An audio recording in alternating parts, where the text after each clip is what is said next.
Hello guys, আসসালামু আলাইকুম। আমি রাশেদ চৌধুরী, মাই ক্রিয়েটিভ পেজ। বন্ধুরা, আশা করি সবাই ভালো আছেন, আমিও ভালো আছি আপনাদের দোয়ায়। তো বরাবর নিয়ে আজকেও একটা ব্লগ নিয়ে হাজির হলাম আপনাদের কাছে। আজকে ঈদের তৃতীয় দিন। সবাইকে হ্যাঁ, আজকে ঈদের তৃতীয় দিন। আজকে বেরিয়ে পড়লাম নানুর বাড়িতে যাওয়ার উদ্দেশ্যে। দেন আমার মেজাফুর শ্বশুর বাড়িতে যাব। তো যদি আশেপাশে দেখি কয়েকটা আত্মীয় তো অভাব নাই, কয়েকটা এলাকায় বা কয়েকটা ঘরে যদি যেতে পারি, টাইম থাকে, তাহলে যাব। কিন্তু কি নির্দিষ্ট আমাদের গন্তব্যস্থল হলো নানুর বাড়ি আর হচ্ছে আপু শ্বশুর বাড়ি, এই দুটাই। কারণ ইদানিং না সবকিছু অন্যরকম হয়ে যাচ্ছে, যত দিন যাচ্ছে অত সবকিছু ভালো মন্দ মন থেকে উঠে যাচ্ছে মনে হচ্ছে। তো দেখা যাক, একটার জন্য দুইটার জন্য উদ্দেশ্য হয়ে বের হয়েছি, এখন কোথায় যেতে পারি না যেতে পারি। আর হ্যাঁ, আমার যে রিসেন্টলি যে ব্লগগুলো আপলোড করা হচ্ছে, আপনাদেরকে অনুরোধ করব ব্লগগুলো একটু দেখার জন্য আর ভালো মন্দ একটু শেয়ার করার জন্য। কেমন ব্লগ আমার থেকে পেতে চান, কি পেতে চান আমার থেকে একটু জানাবেন প্লিজ। বাসা থেকে বের হলাম প্রায় 11টা নাগাদ, কাছাকাছি হয়ে গেছে। তো এখন আমাদের বাসা থেকে মেন রোড অবধি আসছি। এখান থেকে গাড়ি নিব, গাড়ি নেওয়ার পর দেখা যাক কোথায় যাই। আমাদের ভাগ্য ভালো, আসছি এখানে দাঁড়াতে হয় না, সাথে যাবো এখন সরকারহাট থেকে আরেকটা রিক্সা নিবো বা সিএনজি যায়, যেটা পাই না কেন। তো দেন আগে পাঁচটায় যাবো নানু বাড়ি থেকে যাবো আপু শ্বশুর বাড়ি। তো আমাদের সাথে থাকো আর এনজয় করো। আমরা প্রথমে প্রোগ্রামে করে একটা সিএনজিতে উঠে পড়লাম। সিএনজিটা আমাদেরকে নামাই দিয়েছিল চাঁদপুর, আবার চাঁদপুর থেকে আরেকটা সিএনজি নিলাম। এখন যাবো সরকারহাট। কি বের হবো বাসা থেকে, বের হওয়ার তো কোনো চান্স নেই। যে পরিমাণ বা গাড়ি ভাড়া নিচ্ছে ওরা, 10 টাকার ভাড়া 20 টাকা, 20 টাকার ভাড়া 40 টাকা, মানে কোনো চান্স নেই। আমাদেরকে সুযোগ দিচ্ছে না ঘুরে ফেরা করবো, এটা ঈদের দিনে। তো গাইস, আমরা সরকার নামলাম, সরকার থেকে একটা রিক্সা নিলাম। এখন যাচ্ছি আমরা নানুর বাড়িতে, ডাইরেক্ট একটা রিক্সা নিলাম। দেখেন গ্রামের পরিবেশের ভিতর দিয়ে আমরা যাচ্ছি। সুন্দর একটা পরিবেশ, চারদিক দিয়ে সবুজ আর সবুজ। অনেকদিন পর নানু বাড়িতে যাচ্ছি, প্রায় 1 বছর হয়ে যাবে নানু বাড়িতে যাচ্ছি। এটাই যে পরিস্থিতি বলতে পারি, কারণ এখন কর্মজীবন, কর্ম ব্যবস্থা, মানে বিভিন্ন গ্রামে থাকি না শহরে থাকি, তো হয়ে ওঠে না যে নানু বাড়িতে আসি। আসলে একটা জিনিস, এটাই বাস্তব যে সময়ের সাথে সাথে সবকিছু পরিবর্তন হয়। কারণ আগে যখন ছোট ছিলাম তখন প্রতি মাসে না হলে 2 মাসে একবার হলে নানু বাড়িতে যেতাম। এখন যেহেতু একটু বড় হয়েছি, বিভিন্ন কর্মব্যবস্থা, বিভিন্ন মানে কাজে কর্মে তেমন একটা আশা হয় না। তো আরেকটা মোস্ট ইম্পর্টেন্ট টার্নিং পয়েন্ট হচ্ছে আমার নানি নাই এই মুহূর্তে। আর সবাই আমার নানির জন্য দোয়া করবেন যেন আল্লাহ তাদেরকে ব্যস্ত নসিব করে। তো একটা জিনিস আমি নিজের অভিজ্ঞতা থেকে উপলব্ধি করলাম, যতদিন তোমার নানি থাকবে ততদিন তোমার কদর থাকবে। কদরটা কিরকম আমি বলি, মানে আগ্রহটা থাকবে যে আমি নানু বাড়িতে যাব।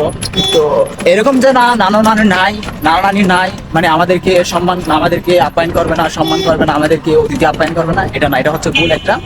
কিন্তু এটাই যে বাস্তব, নানি না থাকলে না দিনের পর দিন একটু অন্যরকম হয়ে যায়, মন মানসিকতা অন্যরকম হয়ে যায়। তখন আগে ছিল একরকম, ছোটকালে যে আমার নানি আছে, আমি যে কোনো মুহূর্তে নানির কাছে যাব, একটা শান্তি ফিল পাই। কিন্তু এখন ওই জিনিসটা না পায় না, কিছু এলোমেলো হয়ে গেছে, পরিবেশটা যেন এলোমেলো লাগে। আগে নানি যখন ছিল তখন একটা পরিবেশটা গোছানো ছিল, পরিবার গোছানো ছিল, পরিবেশ গোছানো ছিল, সবকিছু ওভারঅল সবকিছু গোছানো ছিল। এখন না সবকিছু এলোমেলো লাগে, ওরা যেহেতু নাই সবকিছু অন্যরকম লাগে। সেজন্য তেমন একটা মন থেকে আগ্রহ হয় না, মানে হলেও যাওয়া হয় না পরিস্থিতির কারণে। সরকারহাট নামার পর গাড়ির জন্য তেমন একটা টেনশন করতে হয় নাই, কারণ আমার তালতোকে পেয়ে গেলাম। তালতো, ঈদ কেমন কাটাইছো ভাই? হ্যাঁ, আলহামদুলিল্লাহ। তো ভাই বাড়ি যান না, যে ভাবি কেমন আছে? হ্যাঁ, আলহামদুলিল্লাহ ভালো আছে। ভালো। ফাইনালি নানুর বাড়ি চলে আসলাম। এটা হচ্ছে আমাদের নানুর বাড়ি। তো মামি আমাদের জন্য নাস্তা রেডি করলো, দেন নিয়ে আসলো। আমরা একটার পর একটা ট্রাই করতেছি। ফাইনালি চলে আসলাম নানুর বাসায়। এটা হচ্ছে আমার নানুর বাড়ি। আমার ভাই,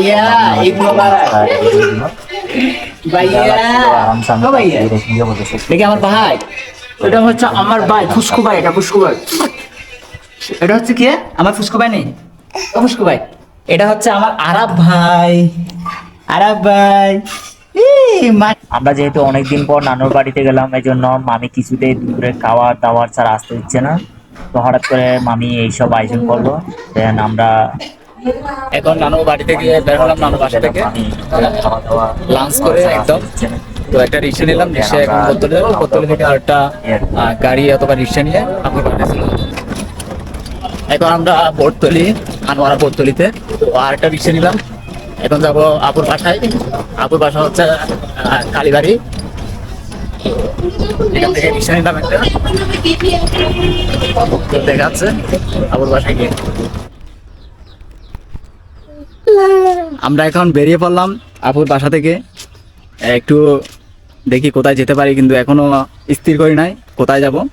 তো আমি আর আম্মু রেডি হয়ে বের হয়ে গেছি, পিছনে বের হচ্ছে সবাই, ওরা রেশমি, মেজাপু, বাইয়া, আবির। তা আমরা একটু আগে আগে একটু বের হলাম। আম্মু আমরা কই যাচ্ছি আম্মু? বলো হাই, বলো হাই। সবাই, এটা হচ্ছে আমার আয়শা আম্মু। তুমি আমার আয়শা মানে এটা আম্মু। আমার আম্মু থেকে একটু সুস্থ সবাই দোয়া করি আমার আম্মুর জন্য একটু। আমার আম্মু বের হয়েছে মামার লাগে ঘুরতে যাবে। আম্মু ঘুরতে যাবে, আমার আম্মু ঘুরতে যাবে। লাখ টাকার হাসি মারি দিছে, লাখ টাকার হাসি। আম্মু তুমি লাখ টাকার হাসি মারছো? এই আম্মু,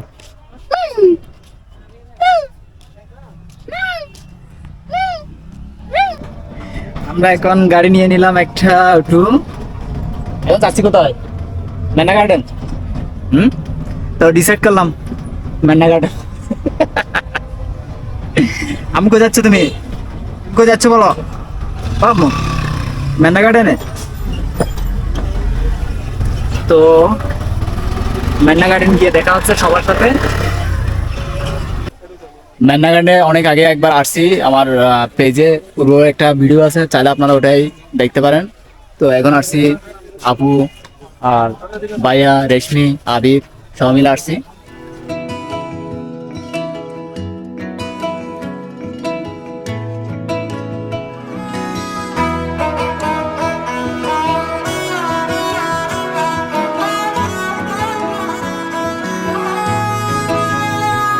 গোটা পৃথিবীতে খুঁজো আমার মতো কে তোমারে এত ভালোবাসে। এই মনের ঘরে এসো, এই বুকের বাপাশেতে তোমার নামই জপে। একটু আড়াল হলে কেন মনে খোরাক জাগে, তোমার সঙ্গ পেলে কেন দেহ শিউরে ওঠে। এই গান ছুঁয়ে বলো ছেড়ে যাবে না কখনো, তোমার মতো কে আছে বলো। এ গা ছুঁয়ে বলো ছেড়ে যাবে না কখনো, তোমার মতো কে আর আছে বলো।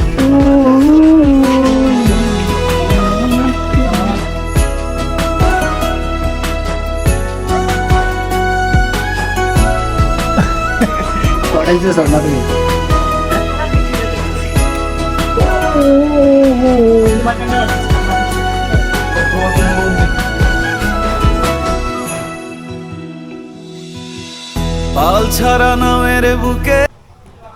তো গাইস, আজকের মতো ব্লগটা এখানে শেষ করলাম। সবাই সুস্থ থাকবেন, ভালো থাকবেন, আর হ্যাঁ, লাইক কমেন্ট শেয়ার করবেন ব্লগটা কেমন হয়েছে।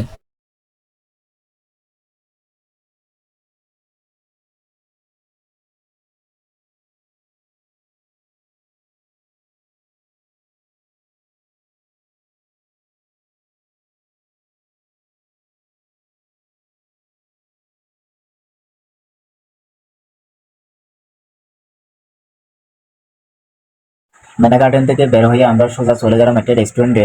রেস্টুরেন্টে যাওয়ার পর এখানে কিচ্ছু নাই, তো অবশেষে আমরা আবার বিরিয়ানি অর্ডার করলাম। তো দেন বিরিয়ানি আসলো, বিরিয়ানি খেলাম সবাই।